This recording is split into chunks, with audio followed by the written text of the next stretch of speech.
Vamos ver trechos dessa entrevista que é muito importante. Vamos lá, meus queridos Bom e queridas. dia. Do mandato, Vou pegar aqui. moçada, na rapaziada, o que me faz agradecer é o fato de que em todas as reuniões do Conselho de Ética, em todas, desde o início desse processo que está completando 1 ano, tinha lá trabalhador, gente mobilizada, fazendo um enfrentamento político. Muitas vezes sem Salve, mobilização Rose, da nossa beijo! parte, e estava lá a sala cheia, a sala lotada. Isso me faz ter a obrigação moral, a obrigação política de colocar todas as minhas energias nesse enfrentamento e na defesa do mandato.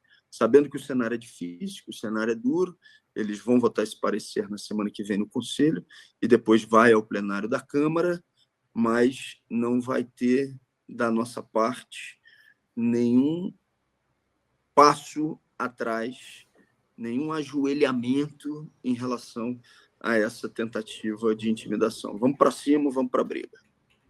Eu confesso, dentro da estrutura, vamos dizer assim, processual do caso ali, eu fiquei confuso com algumas situações, deputado, gostaria que o senhor esclarecesse nos termos do jogo, né, do que está posto na comissão mesmo. Por que as suas testemunhas elas não foram validadas, ao passo que um testemunho que foi inclusive lido no relatório do relator, ontem no voto do relator, ele trouxe no seu voto a versão de uma testemunha, que, ao meu ver, não fazia muito sentido, inclusive como uma testemunha de acusação, porque ele não narrou, a priori, nada a respeito do caso que deveria ser validado, foi tentar construir uma narrativa acerca da sua conduta, mas não foi uma conduta desabonatória. Né? Ele falou, não, em determinado momento poderia se dar uma briga porque as partes estavam quentes, então isso não desabona ninguém. Né? Em outro momento, o deputado estava lá numa comissão, não me falha a memória, e era minoria, e aí o clima estava quente, então sempre uma coisa meio assim de tentar riscar um palito de fósforo numa casinha de pólvora, e esse foi um depoimento lido para justificar, para endossar uma iniciativa da sua postura, a priori, segundo a análise do relator, incompatível com o cargo. Como que isso se dá de forma autocrática ali nas questões do Conselho de Ética? Aquele relatório está comprado, né? A verdade é essa. É um relatório comprado, e comprado com dinheiro do orçamento secreto. Eu não estou falando da boca para fora. Estou falando a partir do cruzamento de informações dos municípios em que o relator é o principal líder político e daquela lista que foi suspensa por Flávio Dino no final do ano. Estou falando só de uma lista. Imagina o que não tem em outras listas de orçamento secreto. Se eu não estou enganado, a referência que você faz no relatório de um depoimento em que ele cita foi do deputado Alberto Fraga. Isso, do Alberto Fraga. Se foi do deputado Alberto Fraga, a distorção, inclusive, colocada pelo relator ali, é total. Porque o depoimento do Alberto Fraga, que era um depoimento da acusação, acabou se transformando num depoimento de defesa. Em determinado momento, quando questionado pelo deputado Chico Alencar o que ele faria se tivesse a mãe dele insultada, como minha mãe foi, o deputado Alberto Fraga, que não é meu aliado, muito pelo contrário, ou seja, ele é de uma linha política completamente diferente da minha, ele diz, se isso acontecesse, eu quebrava na porrada. Ele diz isso. Então, todo mundo sabe que esse procedimento não tem a ver com a minha reação ao mini bandido do MBL, que estava num processo de perseguição do mandato por inúmeras vezes, e que fez ofensas à minha mãe, que veio a falecer no mês seguinte. Todo mundo sabe que não é por isso, porque o Paulo Magalhães, inclusive, hoje saiu uma matéria do Bernardo Melo Franco, no ano de 2001, ele deu socos em pontapés em um escritor que estava lançando um livro de denúncia contra o ACM, parente dele, Paulo Magalhães. Isso ele, Paulo Magalhães. Olhem a ironia do destino, né? Se fosse por conta disso, eles teriam caçado uma deputada que correu de pistola na mão e que falou para generais, conclamou os generais a darem golpe de Estado na sua rede social. Eles teriam caçado o deputado Éder Mauro, que deu um soco num sindicalista dentro de uma comissão e que diz, com todas as letras, matei mesmo. Eles teriam cassado deputados diretamente envolvidos na tentativa de golpe de Estado do dia 8 de janeiro, e aí eu posso ficar aqui citando exemplos e mais exemplos. Eles estão fazendo isso por 2 motivos prioritariamente. Primeiro, que o relatório foi comprado na articulação do Paulo Magalhães com o Arthur Lira. É Arthur Lira que quer me calar. Por conta das denúncias relacionadas ao orçamento secreto, por conta das denúncias do mandato contra aquilo que fez e faz Arthur Lira.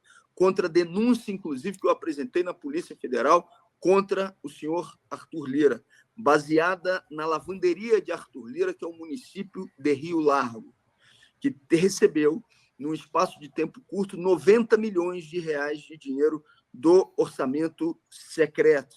Eles sabem que é por conta disso. E é por um segundo componente também. Eles sabem que não tem como segurar o Chiquinho Brazão. Então, eles querem botar as 2 votações acontecendo conjuntamente para gerar um constrangimento na militância de esquerda. É isso que está em jogo nesse momento, nessa votação e nesse relatório que foi apresentado pelo Paulo Magalhães. Eu não estou lutando contra o Paulo Magalhães. Eu estou lutando, Paulo Magalhães é o fantoche que foi comprado.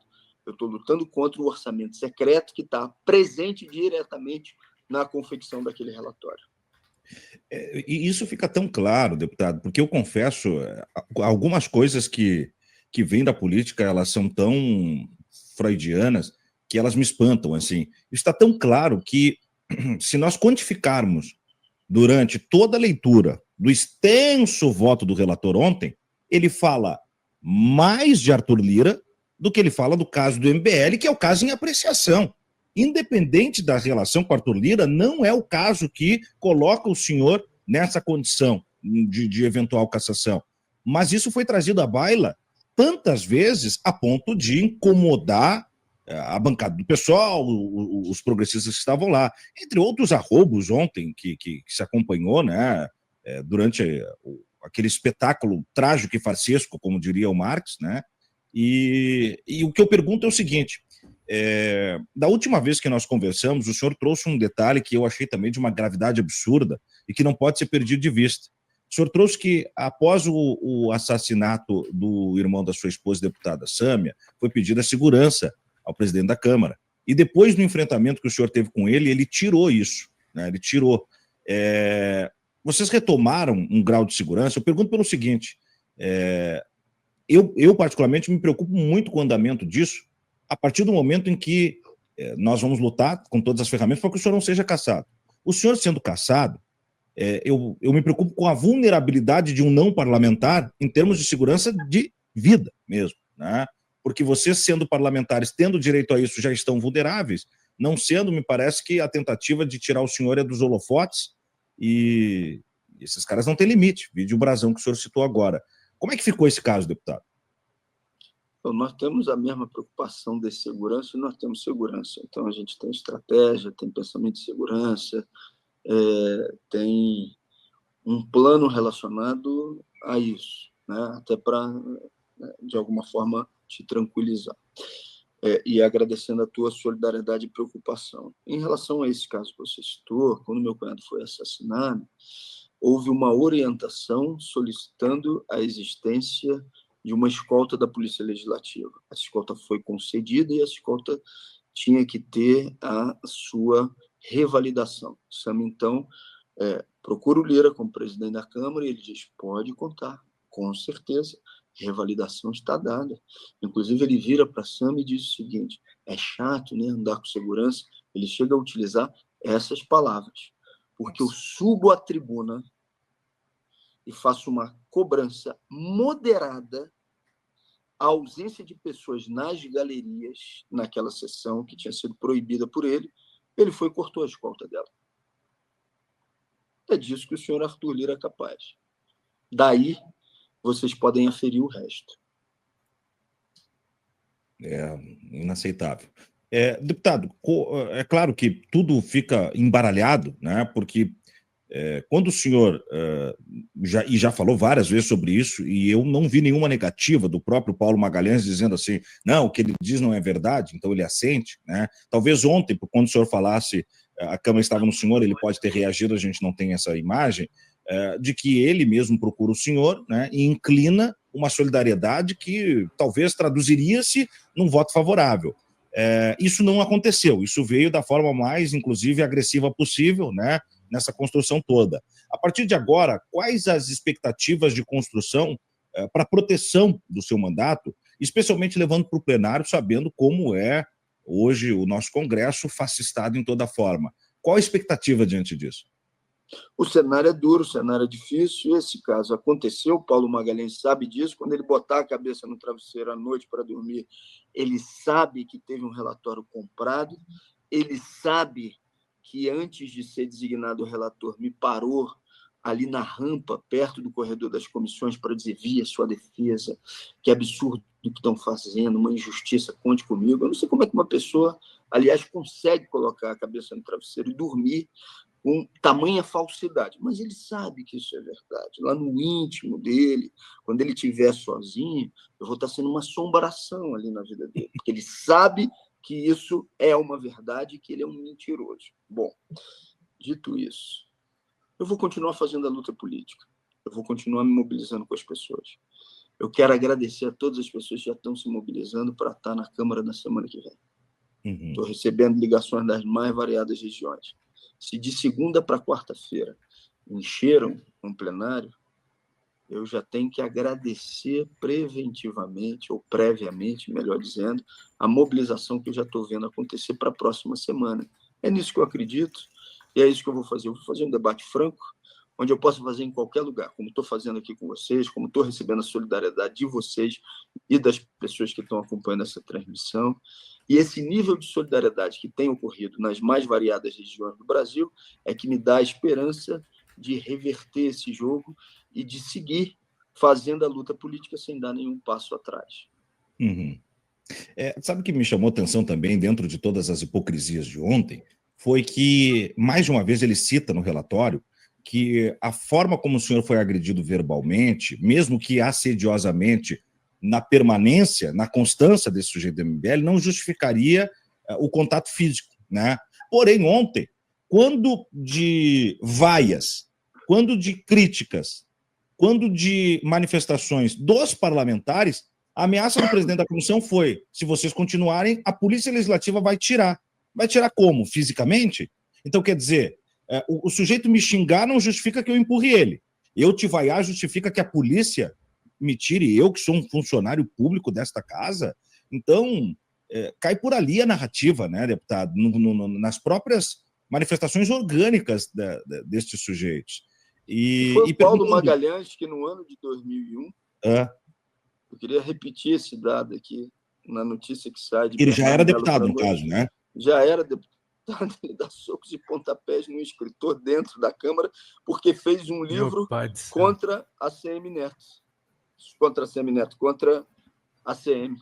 O ACM, Gente, excelente entrevista do Glauber lá no Diário do Centro do Mundo. Fala, pessoal da Folha Democrata, que é Pedro Zambarda, editor do canal. Falar um pouquinho a respeito da necessidade de vocês financiarem a Folha Democrata. Gente, a Folha Democrata é financiada através de um Pix chamado Folha Democrata, é o endereço do Pix, né? folhademocrata@gmail.com. Nós precisamos do nosso jornalismo financiado por vocês que são do nosso público, porque nós passamos vários perrengues aqui com o YouTube, vocês sabem muito bem. E mesmo assim, graças a essa comunidade muito unida, a gente conseguiu fazer lives históricas, acompanhar praticamente ao vivo a campanha do Guilherme Boulos, trazer informações exclusivas a respeito de Gustavo Gayer, de Olavo de Carvalho, de todos os bolsonaristas, combater as fake news e tudo o que a gente acompanha. Por R$80 no nosso Pix, você ganha um curso de roteiro para série, o que é muito importante se você é artista, roteirista, se você lida com essas práticas da economia criativa. Outra forma de você colaborar também é se tornando membro aqui do nosso canal. Isso é muito importante para você fazer as suas atividades por aqui, porque você tem acesso a vídeos exclusivos e nós temos um curso de jornalismo básico para você poder acompanhar a partir de R$5, que é ministrado por mim. A gente tem aí quase uma dezena de aulas e muito conteúdo para você poder acompanhar. Meus caros, minhas caras, financiem o jornalismo independente, financiem o jornalismo que se posiciona à esquerda, financiem o jornalismo na internet, que traz informações confiáveis, checadas, que cruza informações e que trata você, que é o nosso público, de uma maneira muito séria. Vida longa e próspera, gente. Cuidem dos seus. Até mais. Tchau, tchau.